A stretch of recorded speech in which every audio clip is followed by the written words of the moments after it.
Banakin, Bilomo vivre, le total le 9 mars. N'est que le qui te vide à faire en côté, te le mangoté na canaille. Et qu'on continue, et regarde surtout pire. Le sitting en plein Bruxelles, Bota la Bilomo Baya, Bandeko la Bilomo Bimi Lisusu. Toro Bimaraka, Tiba Kokende. Toro le matin, c'est l'Awa pour Ingeta. Au Allemagne, Hollande, Boni. Toi, Awa, notre bagage que Makamo Zali à Mboka Nabiso, ils allaient à Makila Nabiso, ils allaient juste, ils allaient nobles. Notre on a passé fait Luc qui va au Hollande. Il va nous montrer l'Anzambe à côté de la Tamba. À chanter pasteur. Toi, il y a tout Hollande, le André, tout ça unis, tout ça ensemble. Putain, non, mais là, on quoi? On a Nabiso. Moi, ceux qui, soldats qui habitent Tumba, quoi? Le monsieur ennemi à Azwa, teni naye, na communication naye, na munduki. Alors to keba, to pas t'atteindre na biso. Attends, ami commander ma sali tout ça, to le faire bande na sauter. Muto kabola biso on a laté. Parce que parce que na biso. To on a ensemble na Rex, to on a ensemble na Yuyu. Na Odon. Voilà. Toujours ensemble, Maman Louise, tu es dans la nayo. Il faut savoir que la communication sur la réflexion. C'est toujours Ingeta. Un message Nazan on a refait ça déjà avant même donc Makambo ou l'élection. La pèsera message on a Kazarema. Na Lobaka Nzamba révélaka message où est très important. Donc au moni force des chrétiens, force des récits et unité. La pèsera message à même na bino ba combattant pour la uni. Donc unité est des forces même donc na couple, même na ki camarade so bozana bo moko ne ta mos 3 trésor ba. Ndela so botamboli so bozana koyokana. Ndela ne ko simba. Mais so bozana koyokana te ndela simba te. Donc eza makambo ezosenga il faut unité, ezosenga il faut sacrifice. Sacrifice il faut payer le prix.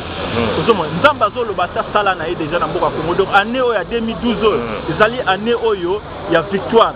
Ndenge ka to so na passé de Placide de jeudi. Donc au pays Nabiso Hippolyte Kanambe qui est un dictateur, Mouto Azali criminel, Oiseau Boma, vraiment en tout cas pour les partis au Babengi traditionnel, CDH avec Madame Joël Milquet en tête, de regretter Mingi pour dire que c'est ça vraiment la démocratie.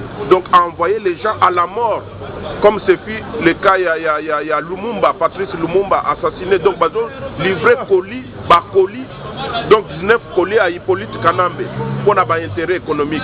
Vraiment, tous allés vraiment déçus. Maintenant, les combattants Banakini bino la bande kola bino ba bimi lisusu likambo ekosi la te to lo basusu nini nazanga na message ya koloba omoni Congo lukuta eleki mingi na Congo tina ba journaliste bokomi na lukuta okosa totala ba image bolakisi ba innocent batu bakangi ba na aéroport puis bato bozo la biso ba combattant omoni ba combattant to mona ka ba perdu na kati wana ba membre ya PPRD otoyebi na Bruxelles awa bo misi bango na kino kola ba combattant bato biso o bolakisi wana eza bato pour perdu bato ya PPRD combattant to moni combattant na kati wana te ba combattant biso to alia ingeta botika lukuta et puis to kozala ti Kanambe akokende aussi la terre lobi lisusu awa na mikili jamais tozali kaka to bima mais tous les temps nyonso la journaliste a mensonge botika ingeta okanga ba PPRD ingeta to moni ba PPRD ba ingeta combattant ba tindika kaete ingeta Albert Mukendi son excellence OK merci son excellence Albert Aye Aouti Londres bomola ke ba congolais bazo lembate alors au lobby la zone non na ye yo mo ingeta au lobby ni to kolemba non to kolemba te au monsieur zoti délégation ti Londres oui a te ko chapwa awa pona promotion ya combattant ya biso donc lobby samedi tu ça pona ba maman au plus de la manifestation lobby famille à Londres la maman tu na délégation maman à Londres bazali mais bazoya ba na nzela biso ya sukoma ki mois avant yango to zali a to ko appuyer Banabela. Donc, pitcher de pitcher, tu vois pour l'école. Si à Kokende. Son excellence. Alors, Odombo. Bonjour, tous les Yaya Baza, les grands combattants Bazawana, Bango tout Bazawana, alors. Olobini lelo toye sur na libanda. Ouais, donc ndelo kaka na ngoloba to moni problème de Kinshasa ndenge ba refouler bande kona biso to na Bruxelles awa na Belgique. Bit na biso combat na biso ndenge zawana to sala combat pona kolongola système oboyo sali plus de 10 ans na mboka na biso. Donc Congo est occupé depuis 1800 parce que selon ngai na moni que même Mobutu azaki posté.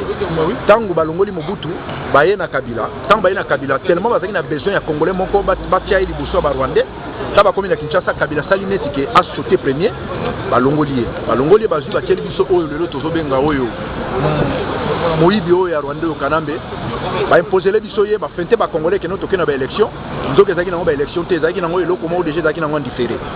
Bolo biso soto senga na kata résistance, ceux qui to accepta qui ko soutenir Dieu, tozaki ke pona to la Kanambe qui tona besoin a été.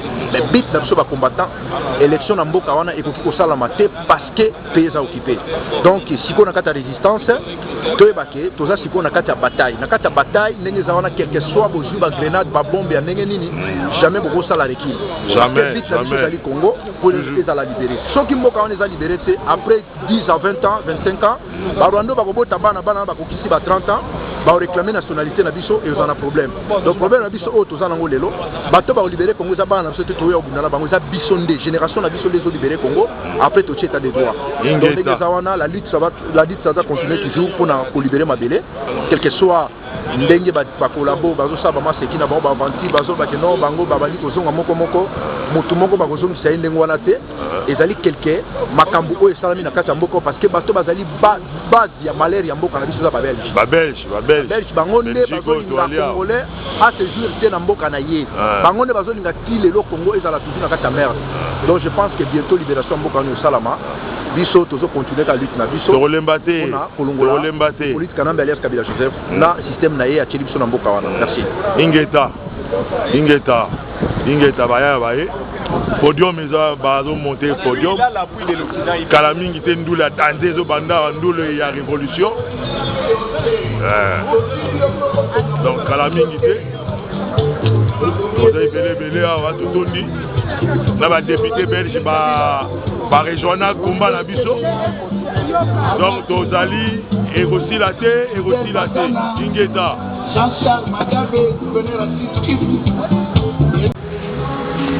Balakin Oyo parc Léopold II symbole, il y a les mains coupées na Congo.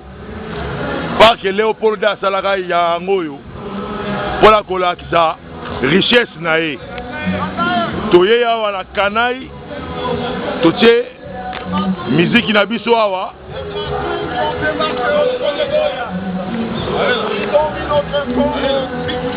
bozo kasiko banzembo ya révolution totelemi balakin bino pe botelema donc baya ya bazo ke lesiko ndule pena ya ndule oyo musique oyo esengeli peuple congolais ayo kaka peuple ezo vivre na lukuta gouvernement ya mensonge peuple ya mensonge na ba journaliste mensonge ba combattant biso yo to ali partout on est là on est là ba combattant ba véritable combattant on est là na ba massa na Paris ba massa na Hollande ba massa na Kesa dinke Congo ba massa na États-Unis ba massa na Afrique du Sud on est là boya siko ba refouler biso bo vivre la mensonge ba prépa na poto ba combattant bo refouler pas de combattant boya bo refouler ba faire bomoni balaki ke kombango ezo fidélité dans le 9 mars 2012 tokamati instrument boke twazo beta zembo ya révolution totiango wapi devant parc Léopold II asala symbole ya maboko akataka bakoko na biso parc yango wana totie musique yango na kanai wana devant Union européenne ba Union européenne ezo diriger monde biso tozwi podium Totier Ingeta ba combattant nyonso bali balobi ba refoulé expliquez Ozakande double na ebise na balobi ba refoulé masalanga na koma double na double na ebise Ingeta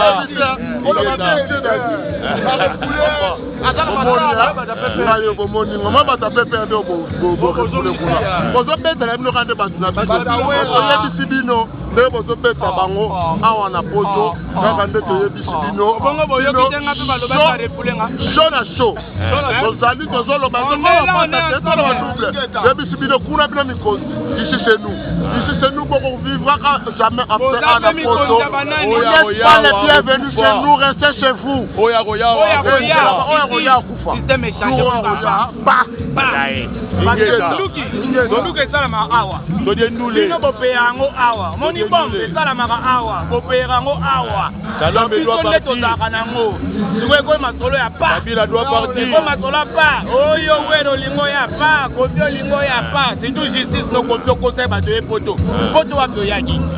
Avocat na yo na poto bakango passeport te yo nani deska kutu bakangi imbécile bo violer kande bo violer ka bana bato yaka poto totala bino ba violer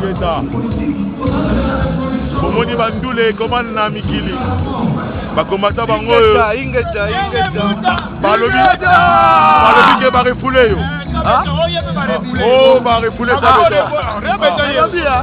omoni oyo eza état de droit bamindele basala état de droit makambo Tshisekedi abundela yango wana na mboko ntango ovanda eza na makambo nango baadministration ezali baproblème ebele awa alors bango bakangaki wana bino moko boyebi ke gouvernement belge azwaki responsabilité abaki ke na korefoule baétranger nyonso oyo bazali na baprison baplace oyo baotonisa baprison na bango babandaki na bamarocain barefoule au moins 100 marocain bazwi bakongolo bazala na baprison de gauche à droite oyo a PPRD. Je sais même pas. Ouais, pas de PPRD. Basi ba combattant ebele. Ba combattant wana tuo bakangaki bato bazwaki na ba combattant te. Basi oyo bazali ba boloko, bazali ba problème na bango ya vie. Ba arranger ba dok na bango te. Même pour bato wana ba dok ba 5 ba défouler bango. Ouais, pourquoi ba défouler bango? Bana ba lié moko te na Belgique. Ba potaté, ba sala raté, ba imposer. Ozo mo mais nous on paye des impôts ici. On va responsable. Tout ça, c'est demandé autorisation. Donc Kabila, ou Tshisekedi ou rien. Mon nom de Yangoana. Des Tshisekedi ou rien. Et puis bon, il y a biso na photo, na bino na Congo, biso va sortir Tshisekedi wana. Donc en réalité, l'église catholique, tous les religieux à Congo, bon c'est organisé bon ça là. Dialogue inter-congolaise. Et puis bon nommé Tshisekedi président na bino. Ingeta.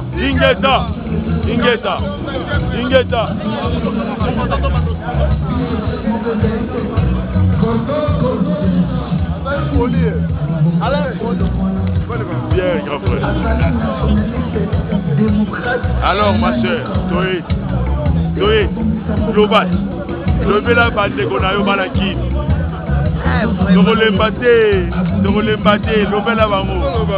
Levez la bango. C'est ce que je vais dire.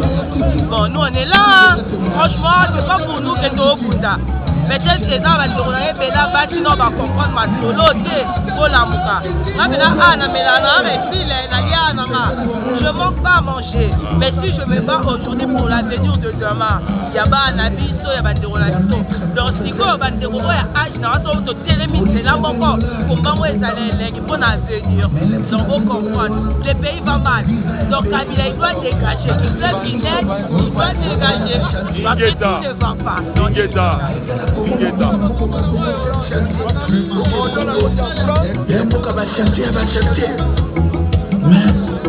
Mais le Congolais, merci. Pour comprendre, voter à Titi. Voter utile. Et puis voter utile. Congo mobile, ma région mobile. Ma soleil est éliminé. Tu le beli, ma vie sociale, ma maman va quitter. Mboketo na insécurité. Ma colonna, ma chèque, ma facette. Pour l'État, et ça irresponsable. l'État ekoki kofuta baparent te yango bana babimi libanda bana baza kolala na bacimitière meme bacimitière eleki baboulangerie na ebele na Congo meme na l'hôpital général exemple ya mama yemo 340 morts par jour c'est grave yango na biso badiaspora ata baza kofinga biso baza kotonga biso biso moto totiaka babisi biso moto totiaka bataxi mpona kosauve mboka wana mais tondimi bafinga biso mais cette année ya Titi président ya Titi président la voix du peuple c'est la voix de Dieu les votants peuple congolais faut voter à Titi mais oui toza na raison il faut voter ya Titi pour mboka na biso zonga na état de droit bato wana baza kodirige mboka babomi museka kaboy museka kabila kofi sans justice babomi eme kabila baye koboma Jean-Charles Magaba gouverneur fictif babomi Floribert Chebeya kaka boye akufi kaka bo atiki bana babomi Fidel Basamba baye koboma héros national Arma Tungulu oyo atiki bana na ye kaka boye bongo batande wana tofote bango bakombata tolobibo dans tous les cas de figure arrêté politique kana mito parti tosope bandeko na biso bazonga Rwanda bamiso bakende na laye les choses claires mawa isone tokote ya Titi oya bakote ya Titi oya bakote ya Titi oya Maye mabote ya Titi oya mabote ya Titi oya Kasai occidental mabote ya Titi oya Kasai oriental mabote ya Titi oya province oriental mabote ya Titi oya Banakini mabote ya Titi oya Utamelita balangwe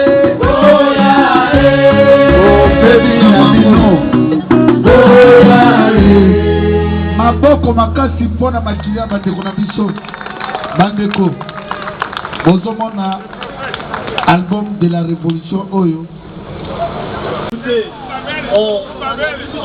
On se parle souvent, on se voit souvent, mais bon, c'est important, je pense qu'on garde le contact.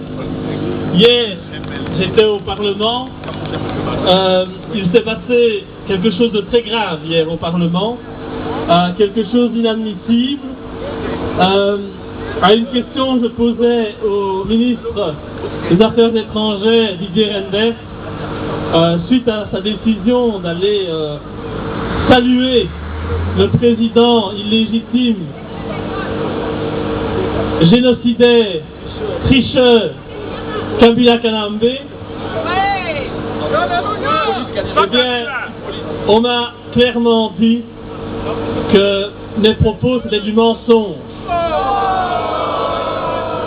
Et la personne qui a dit ça, elle ressemble étrangement à cet individu. Étrangement. En tout cas, la couleur de cravate est souvent la même. C'est bien évidemment André Flao, le président de la Chambre, qui ne supporte pas évidemment qu'on s'attaque à ses petits amis, parce qu'il a intérêt évidemment à défendre le pouvoir illégitime en place au Congo. Alors, sincèrement, hier, l'ensemble des parlementaires a applaudi l'arrogance, le mépris dont a fait preuve Didier Reynders. C'est-à-dire qu'il a balayé ma question en 10 secondes.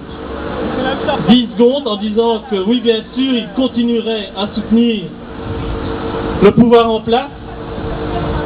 Il continuera donc à approuver ce génocide, qu'il va bien entendu aller au Congo, et que dans ses valises, il ne ramènera que du linge sale, selon lui. Alors moi, ce que je lui dis, c'est que le linge sale, ce sera sûrement de l'argent sale.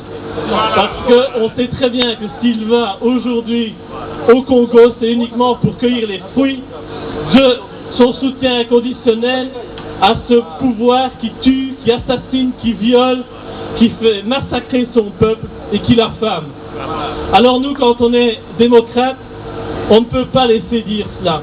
On ne peut pas laisser le racisme, la discrimination s'immiscer au sein du Parlement belge.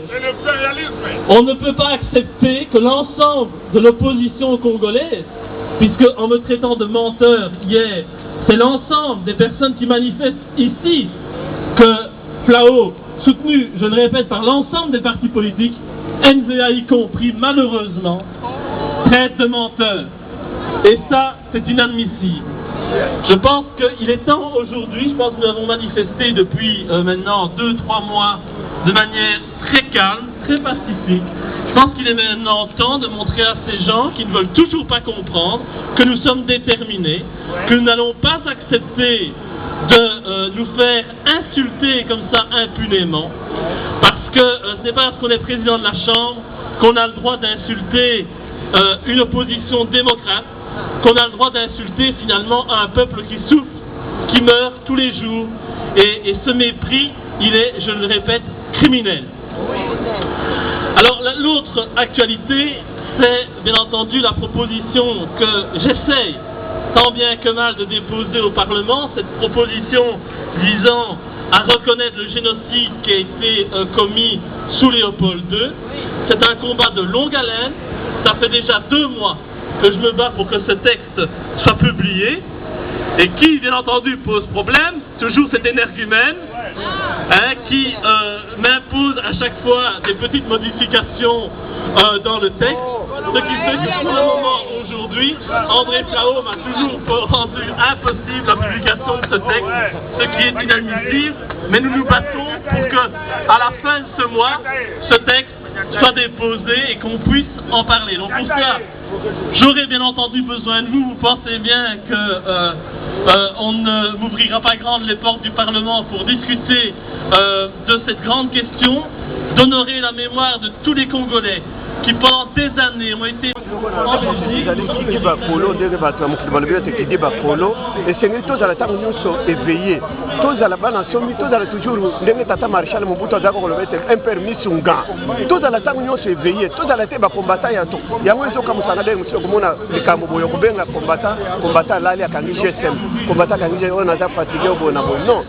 toujours debout, déterminé, motivé à niveau sur tous les plans.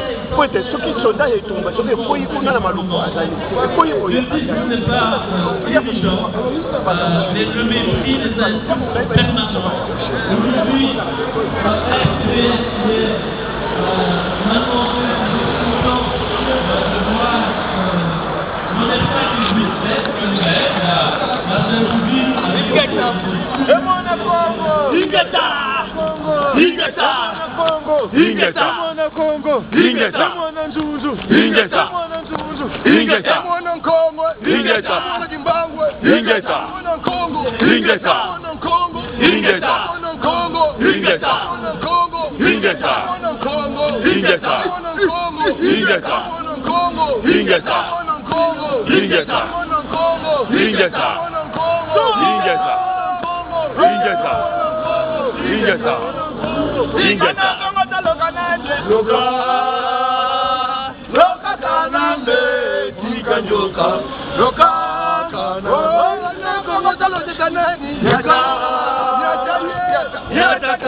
Oh,